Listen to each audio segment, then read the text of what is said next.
Red Dwarf, The Promised Land Review. Just the facts. The Promised Land is the name of a Red Dwarf TV special that was written and directed by series co-creator Doug Naylor and aired on the Dave Network on the 9th of April 2020. Plot.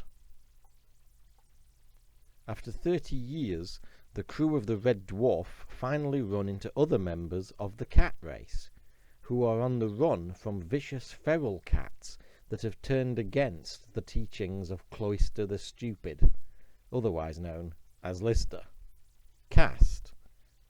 The series sees the return of the regular Red Dwarf crew, with Chris Barry as Arnold Judas Rimmer, Craig Charles as Dave Lister, Danny John-Jules as the cat, and Robert Llewellyn as Crichton. The Promised Land also sees the return of Norman Lovett as Holly, a role he played as a regular for the first 2 seasons back in the late 80s, before being replaced by Hattie Hayridge in season 3, 4 and 5.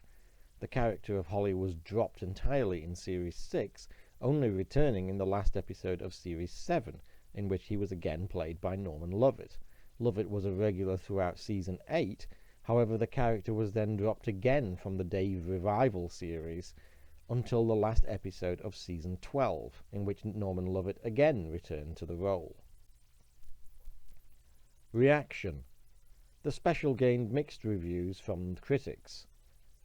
Genre magazine Starburst and the Spectator newspaper gave very favourable reviews, with more average ones coming from the Radio Times and the Guardian, and the Telegraph giving it a fairly negative review. What I think.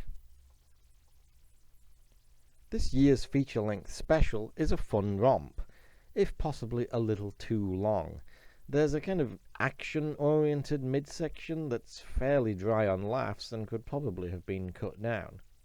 It is really nice to see Holly again, and Norman Lovett actually gets more to do here than in the whole of season 8, getting to play a backup version of Holly who's back to factory settings and is rather cold and aloof, before eventually returning to the more familiar, friendly, barely competent version. As with most of the series that have been made and aired on the Dave Network, this Red Dwarf never really matches up to the show's glory days, but at the same time it's rarely less than fun, and it remains by far the least offensive and most watchable of all the revivals and reboots of classic shows that we've had to endure in recent times. When you compare the modern version of Red Dwarf to the recent revivals of, say, The X-Files or, God forbid, Roseanne, I'll take the new Red Dwarfs any day of the week. I give Red Dwarf The Promised Land a reasonably strong B.